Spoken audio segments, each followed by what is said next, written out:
What's up, y'all? This is going to be Underground Season 2, Episode 3, appropriately titled Ache. And I know I'm late with this review. I almost wasn't going to put it up, but I decided at the last minute to go ahead and give my thoughts on the episode. Well, let's start with the entrance. We always start with Daniel. Seems to be he's reading to his daughter the speech by Sojourner Truth called Ain't I a Woman? She said that man didn't have anything to do with the birth of Jesus Christ, and his daughter asks him, what does that mean? And he thinks about it for a second, and he says that means that you're strong in body and mind. And then we switch over to Rosalie, and Rosalie just got shot by Patty.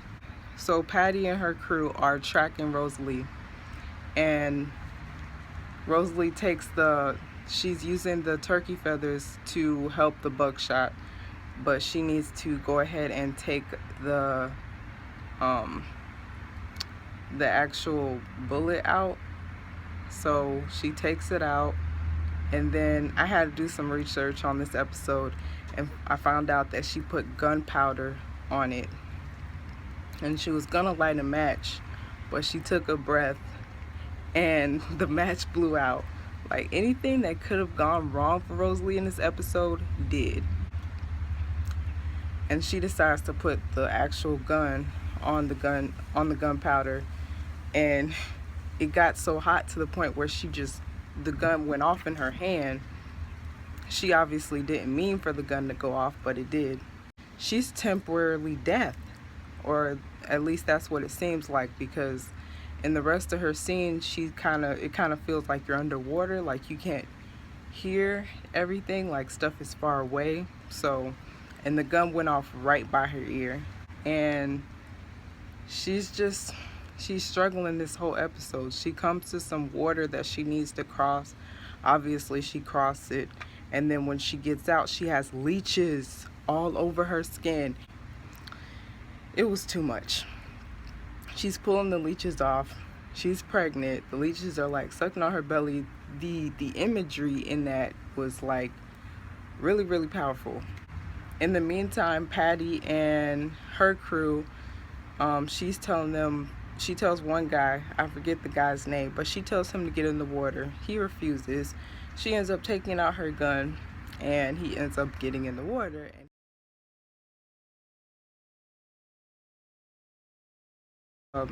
The guy is firing a gun at her.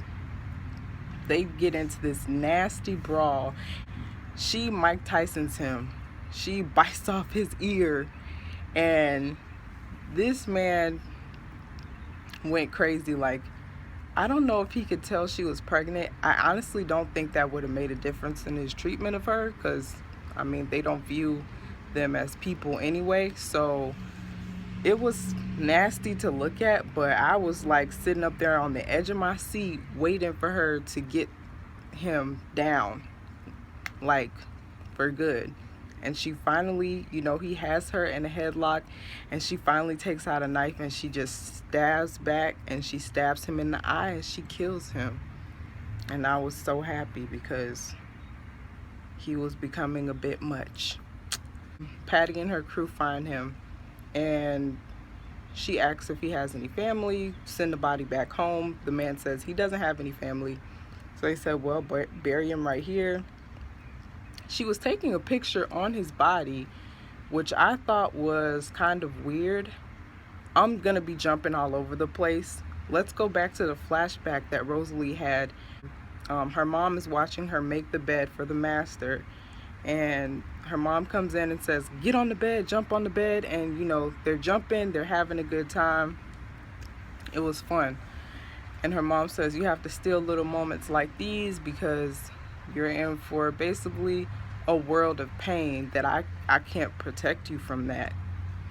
And she asks her, does she understand? She says yes. And then she says, make this bed like you've never made it before.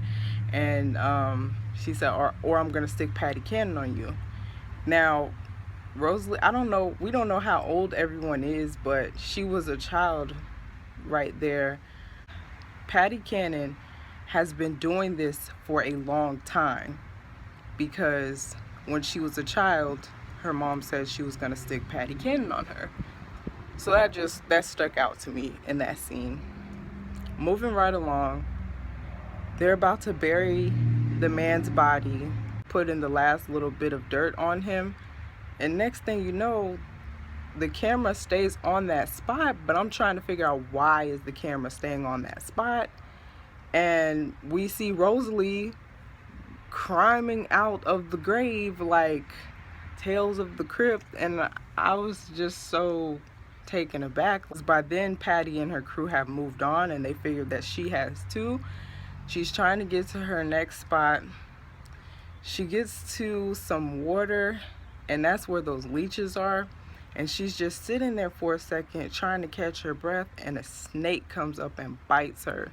I didn't look up what type of snake this is, but like anything, all the things that went wrong for her, I just felt so bad. And she was pregnant, and pregnant in real life too, so this was like double work for her. She got bit by the snake. She puts a leash on it to suck out the venom, and I was hoping and praying that she didn't leave that leash on there until the morning time. The leash, by the time she wakes up in the morning, the leash is like on her side or something. And I don't know why she took the leash. Well, maybe because she had a cut on her lip. She took the leash and she kind of like put it up to her lip, and I was like, oh gosh, I hope she's not thinking about eating this leash. Like, she's gotten to her, lowest of lows. But she puts it up to her lip, and then the next thing we see is Mr. Donahue. Like, we hear Patty and her crew in the distance. Mr. Donahue, they're calling for him to come back, and he sees her, and she's just sitting there like she's so defeated. And at this point, I'm not even mad at Rosalie. Like, she has been through it, but she doesn't move, and he puts his canteen next to her. I thought he was reaching for his gun. He puts his canteen next to her. I should have known, because at the beginning of the episode, he said in some scientific circles, it's believed that the Negro woman has the ability to endure pain. I don't know if it was supernaturally or a lot. Not sure of the exact words that he used, but it was something to that effect. And that let me know that he's not all for what Patty's doing. He's just trying to write a story. Let's move on to Ernestine. Miss Ernestine. Wake up, girl. I don't know what she's going through. This week, we have Sam haunting her, and we see a flashback of Angela Bassett. We see a couple of flashbacks between her and Rosalie of the Macon plantation. Miss Ernestine had a flashback early on, or she's hallucinating Sam, and Sam is telling her that she spent more time being a whore to the master than he did being her mother, which cut deep to me. And she was trying to argue with him, but he wasn't really trying to hear it. And I wonder if this is her conscience telling her, like, oh, you could have done more for your children. Why didn't you do more? I'm not really clear on that. Anyway, we start off with Miss Ernestine, and she's looking out at the ocean, and we see Sam. I was excited to see him because we all know how he died. And she walks back to the plantation. I thought it was a day off, but clearly this was a regular work day, and she should have been working. And the overseer, starts talking to her, and she just ignores him, like,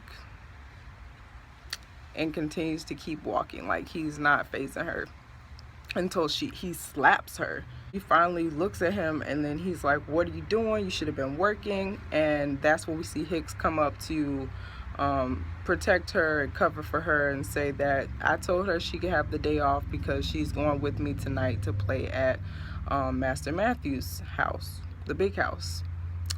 And the overseer, I guess, takes that, and he goes on his merry way.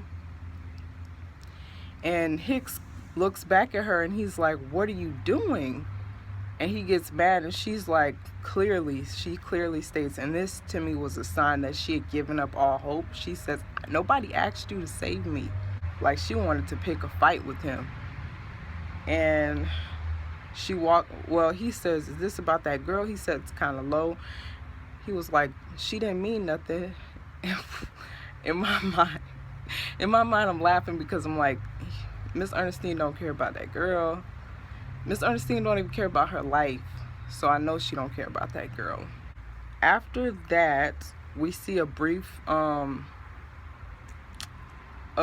look at the girl that Hicks slept with and got pregnant, and she had an abortion, a forced abortion.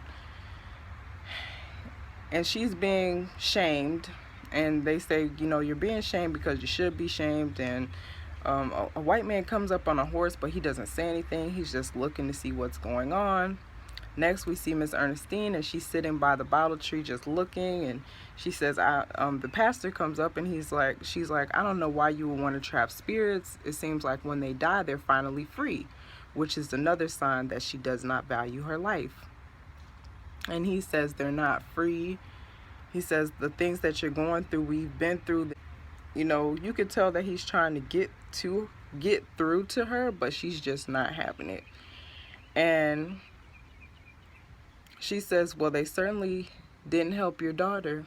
It was just kind of like, okay, well, that's where you at right now. But he was still trying to talk to her, trying to help her. So moving on, let's skip the part and go to the big house. Well, first, Ernestine is getting ready. She's soaping up. She's getting clean. As soon as she gets ready, she sniffs the drug again.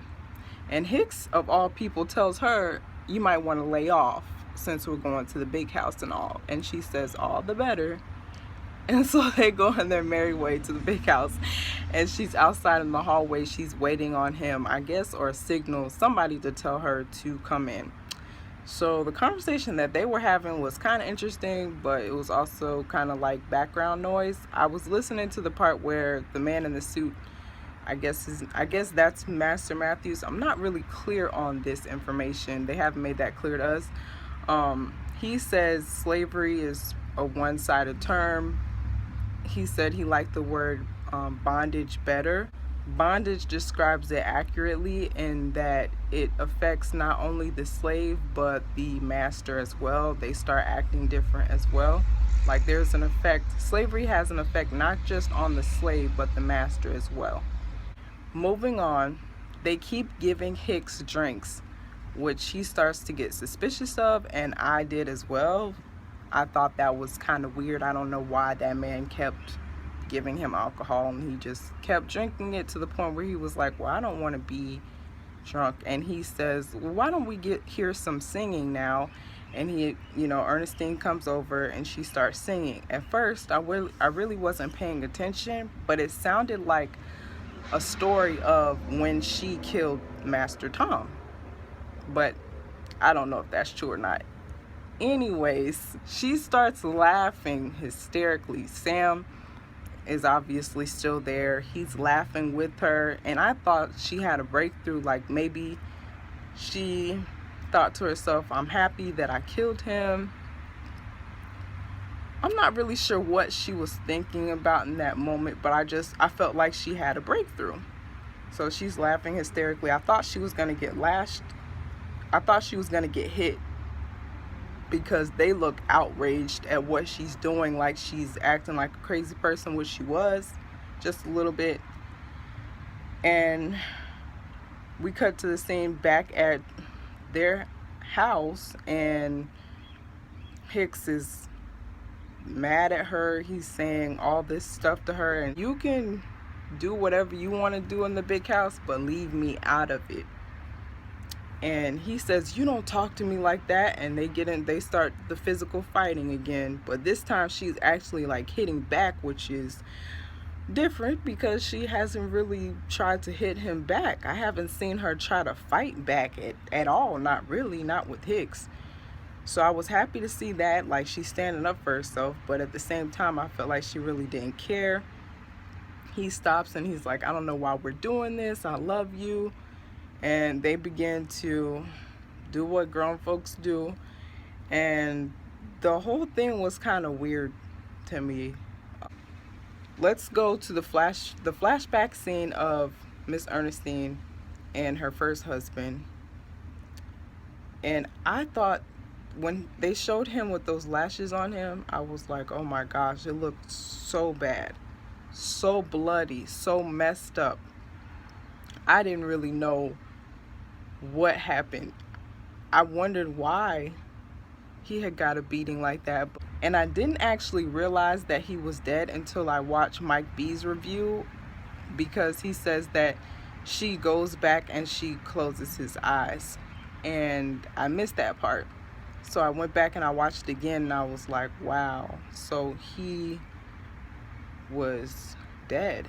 And Little Sam, I assume that was Little Sam, comes and asks her, will you do this for me too, mama?